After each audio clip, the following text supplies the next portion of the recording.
recibir a nuestros próximos invitados. Exactamente, con mucho gusto le damos la bienvenida a Walter Dressel. Ustedes saben, ¿no? Es médico, cardiólogo, homeópata, de un tiempo a esta parte además destacadísimo en cuanto a lo que han sido sus publicaciones, libros que fueron editados en distintas partes de este continente, bueno, también en América Central, por citar algunos títulos, ¿no? Un café contigo mismo, yo te manipuro y tú qué haces, Caminos de Fuego, Hilos de Plata. Y también nos acompaña Carlos Servián, que es coach, de los que podemos decir llevan esta profesión grabada a fuego, ¿no? Porque además Sofi lo desarrolla en cada uno de los ámbitos de su vida. Bueno, ha dictado más de 500 horas de cursos, coaching ejecutivo y personal, especializado también en áreas de motivación deportiva. Hay mucho para hablar, muy interesante con estos destacados invitados. Totalmente, bienvenidos a este Uruguay de Exteriores. Bueno, ¿de qué se trata este congreso que va a ser ahora nomás, el 27 de abril, falta poquito? Y que además tiene como leitmotiv el arte de negociar efectivamente en la vida privada y laboral. Sí, el título de autoestima y liderazgo se centra en este caso, en este congreso, en el tema de la negociación. En mi caso personal, yo voy a estar hablando sobre el tema de la manipulación con los seres humanos, que tiene que ver con uno de los libros, No te manipulo, ¿tú qué haces? Pero fundamentalmente en el punto en el cual esa manipulación llega cuando la víctima se da cuenta de lo que sucede, va a intentar una negociación. Entonces, dar las pautas de cómo esa persona que fue sometida durante tanto tiempo, en determinado momento toma conciencia de que no quiere seguir viviendo de ese modo, o alguien le dice que se puede vivir de una manera diferente, pero no está lo suficientemente preparada como para enfrentar al manipulador, que es un ser realmente bastante perverso, que con el paso del tiempo ha sabido detectar cuáles son las áreas débiles de su víctima, y allí es donde presiona, ¿verdad?, sobre la violencia psicológica, la manipulación de la culpa, todo ese sentimiento de minusvalía que hace que la víctima vaya perdiendo su autoestima para prácticamente perder su identidad.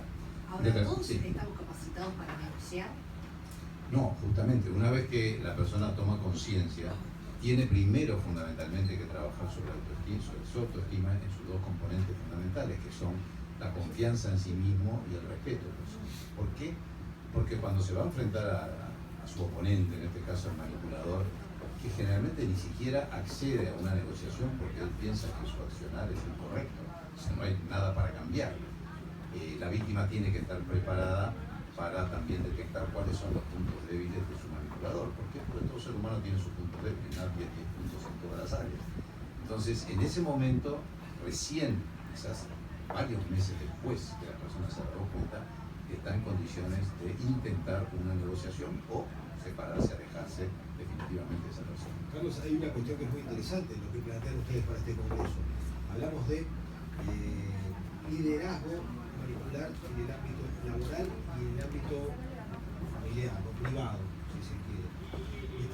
Aquel que tiene la capacidad de ser líder en el ámbito laboral, ¿puede que ocurra lo mismo, no necesariamente en su intimidad, en el ámbito familiar o viceversa? Y siempre dice sí, ¿no? Sí, mi amor, sí te hago todo. No, primero que nada decir que la negociación desde el enfoque que yo le voy a dar es el enfoque humano. ¿Por qué? Porque tenemos el enfoque técnico, que existen escuelas en el mundo de negociaciones, pero el enfoque humano es un poco cuál es el manejo de las emociones y los sentimientos a la hora de negociar. Especialmente yo pongo el caso es cómo son mis negociaciones con mis vínculos directos. Es decir, cualquier persona ha tenido una negociación, y lo hemos escuchado más de una vez, negociaciones prácticas, una venta de un bien. Bueno, pero yo no le puedo pedir esto a mi familia, ¿no? A mi hermano no le puedo poner tal precio. O sea, ahí ya hay una negociación interna de mi autoestima y de liderar esa negociación de mi emoción, porque estoy anteponiendo mi emoción a la acción de negociar. O sea, primero tenemos que negociar con nosotros. Esa es la idea del planteo que yo voy a hacer. Este año yo he tenido la fortuna de Leticia haberme invitado a los 4 congresos, como yo le decía a Walter, recién me ha sacado, el primero digo 1 hora, el segundo 45 minutos, 30 y 20. O sea que en 20 minutos tengo que hacer un cierre para que alguien, y eso es lo que está bueno de este congreso, es que la persona que concurra se lleve herramientas prácticas a la hora de negociar en forma interna mis propias emociones. Y eso es lo que yo voy a plantear. ¿Para qué? Para liderar y ser yo mi líder de mi autoestima. Y como decía Walter, no ser la víctima de por mis emociones hacer una muy mala negociación. Ahora, ¿qué pasa cuando uno se entra, digamos, y se capacita para poder negociar, logra esa autoestima, logra plantarse, digamos, frente a las situaciones? A veces se puede ir para el otro lado y creer que uno siempre tiene razón. No, lo que sucede es que... ¿Cómo llegar al equilibrio? Que creo que es lo que buscamos todos los seres humanos. Claro, ¿no? cuando una persona cambia o inicia un proceso de reingeniería personal, los demás no te reconocen, ¿verdad? O sea, ¿qué cambió? ¿Qué pasó? ¿A quién escuchó? ¿Qué leyó? ¿A dónde fue? ¿Qué cambió? Nadie se pone a pensar de que ese concepto de liderazgo, que normalmente nosotros estamos muy acostumbrados a aplicarlo solamente a las empresas, también se aplica a la vida privada. ¿Por qué? Porque en una empresa, a ver, ¿quién es el líder? Es el dueño, es una sociedad anónima, es un directorio, pero ese liderazgo tiene a su vez una administración que cumple aquellos mandatos del liderazgo. En la vida privada, nosotros somos los líderes y los administradores de nuestra vida. Muchas veces no nos damos cuenta de eso hasta que un suceso traumático o removedor nos hace tomar conciencia de que tenemos que asumir el liderazgo de nuestra vida, que nosotros tenemos que ser responsables de nuestras decisiones y tenemos que aprender a poner límites, que es uno de los factores de la autoestima. Cuando yo tengo una buena autoestima, yo aprendo a poner límites para que no me invadan y a su vez para que yo no tenga que invadir también los ajenos.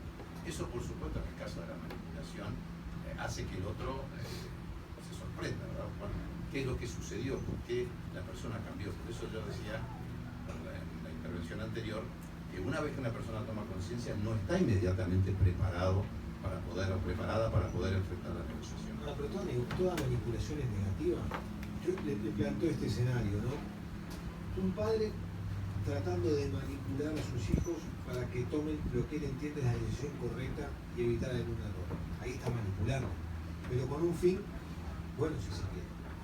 No, yo no sé si ahí cabe la definición de manipulación. Allí el padre lo que está ejerciendo es volcar su experiencia tratando de orientar a sus hijos, generalmente no a que tomen un determinado camino, sino que no recorran un camino que esa persona ya recorrió y donde encontró una cantidad de cosas. Generalmente lo que me preguntan es si, por ejemplo, en la política hay manipulación, si un experto en marketing también utiliza la manipulación. Y yo creo que no, porque cada uno, entre comillas, hace su negocio, ¿verdad? Yo puedo escuchar un determinado planteo, pero una vez que yo lo recepcioné, está en mi capacidad de aceptarlo o no. O sea, yo me dejo manipular o yo pongo mi límite y digo, yo escuché, parece muy bien, pero no es para mí. ¿No? Entonces allí estoy ejerciendo un límite. Por eso que el liderazgo es tan importante en la vida privada, y extraer también de la experiencia empresarial cómo uno puede aplicarlo a la vida privada, juntamente con las emociones. O sea, ¿qué es lo que nos caracteriza y qué es lo que nos diferencia a los seres humanos? Las emociones, o sea, los pensamientos, los sentimientos que en definitiva generan determinadas emociones. Eso es importantísimo, pero nosotros tenemos que saber también qué es lo que queremos para nuestra vida. Por eso es que el diálogo interno, lo que tú decías, esa negociación interna, decía Carlos, es fundamental. Porque una vez que yo defino hacia dónde quiero ir, podré demorar más tiempo en llegar. Inevitablemente se van a aparecer obstáculos en el camino. Pero al saber a dónde quiero llegar, el destino está marcado. Por lo tanto, yo voy a seguir una determinada línea que me va a conducir a eso que yo deseo. Carlos, estamos en una etapa en la sociedad en la que cada vez buscamos más coaching en nuestra vida profesional, en nuestra vida personal, en todos los distintos aspectos de nuestra vida.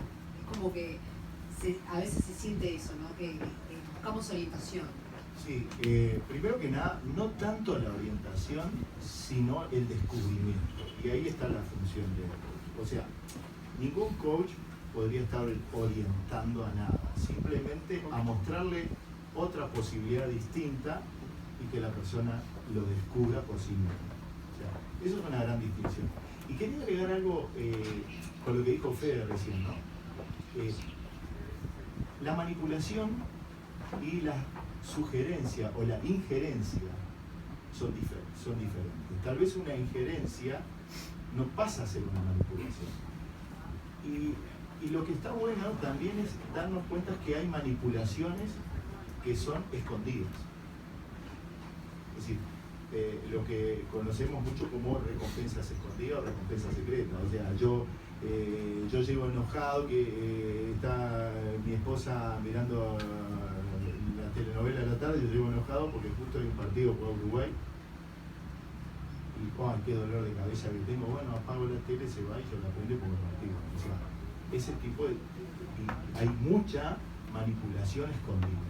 A mí me surge la duda de saber qué es más complejo, modificar la conducta de aquel que por lo general es manipulado o aquel que por lo general manipula. No, sin duda que es mucho más difícil que modifique su conducta el manipulador. Que seguirá siendo manipulador Toda la vida, claro, porque en realidad él no toma conciencia de que está errado. Claro. Porque ¿cuál es el mensaje que el manipulador le envía a su víctima? Generalmente cuando la víctima comienza a protestar. No, sí, eso, pero también, por ejemplo, con todo lo que yo hice por vos, ahora me parece con esta demanda. Pero entonces la persona que tiene autoestima débil termina aceptando y diciendo, en realidad tiene razón, ¿verdad? Porque dependo económicamente, porque dependo socialmente, me sirve, porque la persona tiene una cantidad de contactos, una cantidad de inserciones sociales que sola no las podría tener. Y lentamente esa gotita permanente de evaluar a la víctima termina haciendo que la víctima muchas veces durante muchísimos años acepte esa manipulación.